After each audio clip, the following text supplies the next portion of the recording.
إن الحمد لله نحمده ونصلي على رسوله الكريم أما بعد أعوذ بالله السميع العليم من الشيطان الرجيم من همزه ونفخه ونفثه بسم الله الرحمن الرحيم يا أيها النبي اتق الله ولا تطع الكافرين والمنافقين إن الله كان عليما حكيما۔ ترجمہ قرآن کا سبق آج انشاءاللہ سورۃ الاحزاب ہم نے شروع کر دی ہے۔ سورہ احزاب، احزاب کا معنی ہے گروہ، لشکر، جماعتیں۔ اس سورت میں غزوہ احزاب کا ذکر ہے۔ غزوہ احزاب کو بھی غزوہ احزاب اس لیے کہتے ہیں کہ اس میں سارے دشمن جماعتیں اکٹھی ہو کر مسلمانوں کے خلاف جمع ہو کر آئی تھیں۔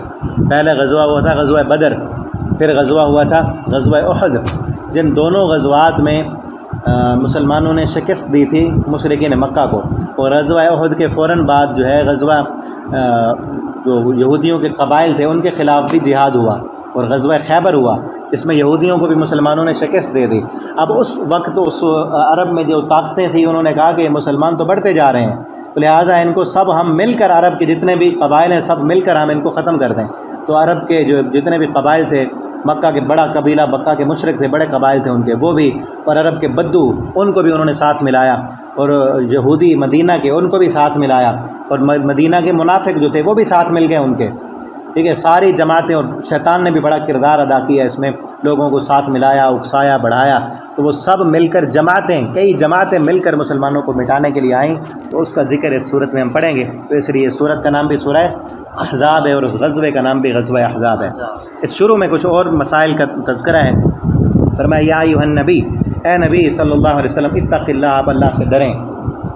اللہ کے پیغمبر صلی اللہ علیہ وسلم کو بھی اللہ حکم دے رہے ہیں اللہ سے ڈر جائیں۔ اصل ان کو حکم دے کر ہمیں بتانا ہے کہ اللہ آپ سے بڑھ کر تو اللہ سے ڈرنے والا کوئی نہیں ہے۔ نبی کریم صلی اللہ علیہ وسلم تو سب سے زیادہ، آپ فرماتے تھے انا اتقاکم للہ واخشاکم للہ، میں تم سے سب سے زیادہ اللہ سے ڈرنے والا ہوں، سب سے زیادہ اللہ کا خوف رکھنے والا ہوں۔ یہ کب کہا آپ نے؟ جب صحابی آئے تھے، آپ کی بیویوں سے پوچھا آپ رات کو کیا کرتے ہیں، اور انہوں نے کہا کہ آپ سوتے بھی ہیں، آپ قیام بھی کرتے ہیں، ٹھیک ہے نا، آپ کی بیویاں بھی ہیں، ان کے ساتھ بھی آپ ٹائم گزارتے ہیں۔ تو ان میں سے ایک نے کہا میں ساری رات قیام کروں گا، دوسرے نے کہا سارا دن روزہ رکھوں گا، تیسرے نے کہا میں شادی نہیں کروں گا۔ تو آپ نے اس وقت کیا کہا؟ میں اللہ سے سب سے زیادہ ڈرنے والا ہوں، میری بیویاں بھی ہیں، میں رات کو سوتا بھی ہوں، میں کبھی روزہ بھی رکھتا ہوں اور چھوڑ بھی دیتا ہوں، اور تم مجھ سے نہیں بڑھ کر زیادہ متقی نہیں بن سکتے، ٹھیک ہے۔ ولا تطع الکافرین، کافروں کی بات نہ مانیں، والمنافقین، منافقوں کی بات نہ مانیں، ان کی باتوں میں آ کر اللہ سے آپ ڈریں، اللہ کے جو احکامات ہیں ان پر عمل کریں۔ وہ احکامات آ رہے ہیں جن کو معاشرہ درست نہیں سمجھتا تھا، لیکن اللہ کی طرف سے وہی تھا کہ آپ اللہ سے ڈریں، معاشرے سے نہ ڈریں، جو اللہ نے احکامات دیے ان پر آپ عمل کریں۔ ان اللہ کان علیما حکیما، بے شک اللہ تعالیٰ جاننے والے، حکمت والے ہیں۔ واتبع، اور آپ پیروی کریں، ما یوحیٰ الیک، اس کی جو آپ کی طرف وحی کی گئی ہے، من ربک، آپ کے رب کی طرف سے۔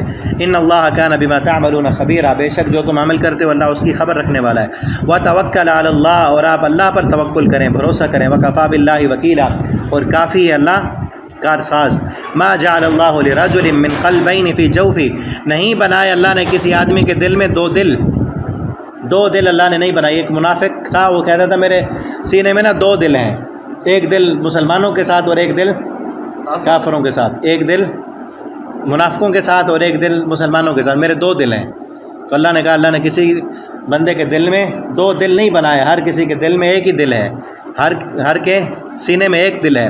وما جعل ازواجکم اللائی، اور نہیں بنایا اللہ نے تمہاری بیویوں کو، تظاہرون منہن امہاتکم، جن کے ساتھ تم زہار کرتے ہو۔ زہار کا مسئلہ آگے 28ویں پارے سورہ مجادلہ میں ہے، وہاں پر کہ وہ یہ تھا کہ کوئی اگر شوہر اپنی بیوی کو یہ کہہ دے کہ تم میرے لیے ایسے ہے، تیری پیٹھ میرے لیے ایسے ہے جیسے میری ماں ہو، تو میرے لیے میری ماں کی طرح، میری بہن کی طرح ہے، تو وہ ہمیشہ کے لیے حرام ہو جاتی تھی۔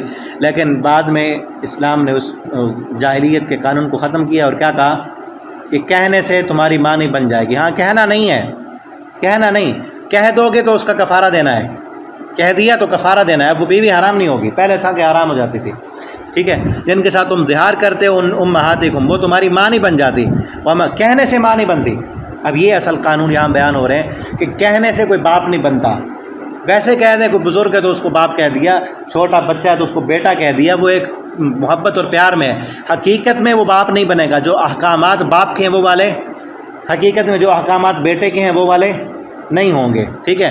حقیقت میں جو احکامات ماں کے ہیں وہ والے نہیں ہوں گے. جیسے بوڑھی عورت کو بندہ کہہ دیتا ہے امی، بوڑھے ابا کو کہہ دیتا ہے ابا، تو اس کو اس کے حقیقت میں وہ نہیں بنے گا. بچے کو کہہ دیتا ہے، شاگرد کو کہہ دیتا ہے بیٹا، تو وہ محبت پیار میں کہہ سکتے ہیں. اور اسی طرح کوئی منہ بولا بیٹا بنا لیتا ہے، اس کے احکامات آ رہے ہیں. ٹھیک ہے. ادعیاءکم ابناء، وما جعل ادعیاءکم، اور نہیں بناتے ادعیاءکم ابناءکم، تمہارے منہ بولے بیٹے بیٹوں کی طرح، منہ بولے بیٹے بیٹوں کی طرح نہیں بندے. ذالکم قولکم بافواہکم، یہ تمہاری منہ کی بات ہے. ٹھیک ہے. اب وہ بیٹا اس طرح نہیں ہے جس طرح پیدا کیا ہوا بیٹا ہوتا ہے، وراثت میں بھی حصہ ملتا ہے، اس کے والدیت کے خانے میں بھی اس والد کا نام لکھا جاتا ہے، اور اس کے جو دوسری اولاد ہے بہن بھائی، اس سے پردہ بھی نہیں ہوتا، اس سے نکاح بھی نہیں ہوتا.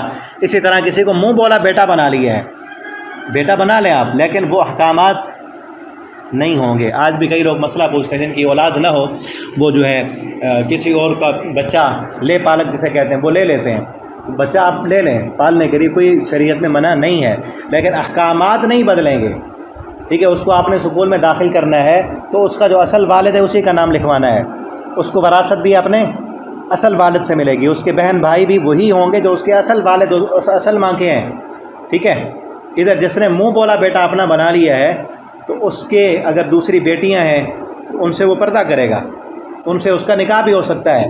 ٹھیک ہے. سمجھ آئی بات؟ اگر ایک لے پالک ہے، نہ اس کی اولاد، نہ اس کی بہن بھائی، نہ اس کی بہن بھائیوں کو پتہ ہے، نہ اس کے ماں باپ کو پتہ ہے. لے پالک اگر کسی سے لیا ہے نا، کہ ماں باپ ہی ہوں گے نا جن سے لیا ہے.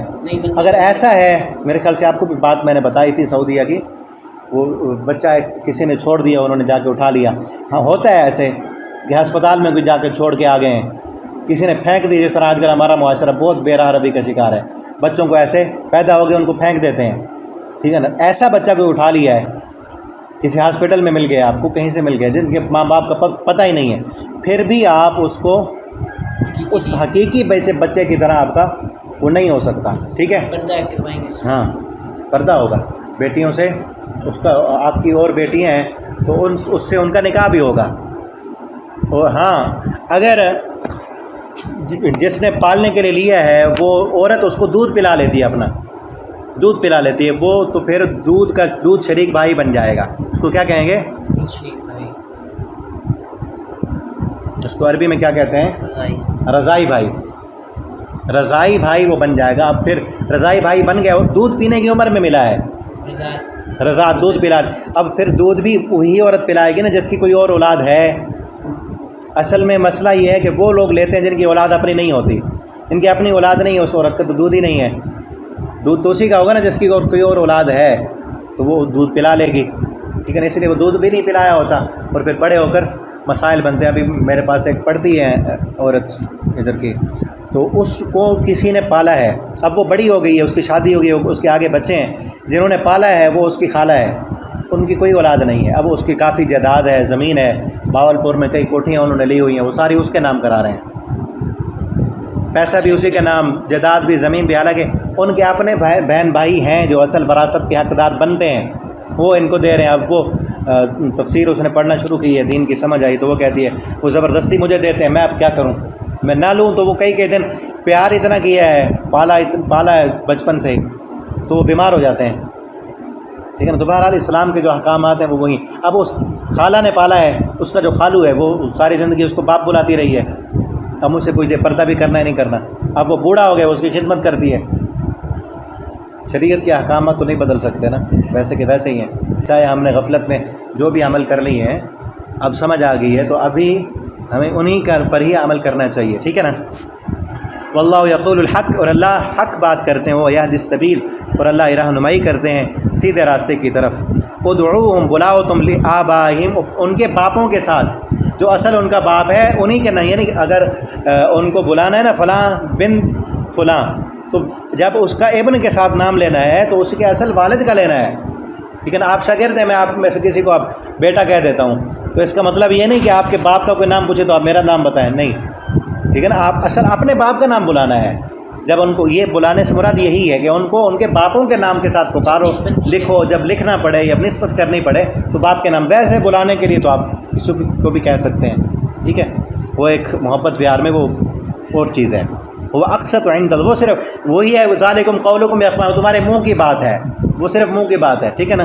وہ اقسط عند اللہ، یہ اللہ کے ہاں زیادہ انصاف والی بات ہے. فَإِن لَّمْ تَعْلَمُوا آبَاءَهُمْ، ہاں یہی آپ کی بات آ گئی، اگر ان کے باپوں کو نہیں جانتے، ایسا بچہ جس کے باپ کا پتہ ہی نہیں، فَإِخْوَانُكُمْ فِي الدِّينِ، وہ تمہارے بھائی ہیں، پھر وہ دینی بھائی ہیں، ان کو پھر بھی آپ یہ نہیں کہیں گے کہ ان کا باپ کا نام لکھنا ہے تو آپ اپنا نام لکھوا دو، نہیں، ٹھیک ہے، بھائی ہیں آپ کے دین کے معاملے میں. وَمَوَالِيكُمْ، اور تمہارے ساتھی ہیں، دوست ہیں تمہارے. وَلَيْسَ عَلَيْكُمْ جُنَاحٌ، اور تم پر کوئی گناہ نہیں ہے، فِيمَا أَخْطَأْتُمْ بِهِ، جو تم نے غلطیاں کی پہلے جاہلیت میں جو کر چکا تم نے. وَلَكِنْ مَا تَعَمَّدَتْ قُلُوبُكُمْ، لیکن وہ جو تم نے عمدن کیا، جان بوجھ کر کیا، اس کا گناہ ہوگا. وَاللَّهُ غَفُورٌ، وَكَانَ اللَّهُ غَفُورًا رَحِيمًا، اور اللہ معاف کرنے والے اور رحم کرنے والے ہیں. ٹھیک ہے، آگے ایک اور اہم مسئلہ بیان ہو رہا ہے.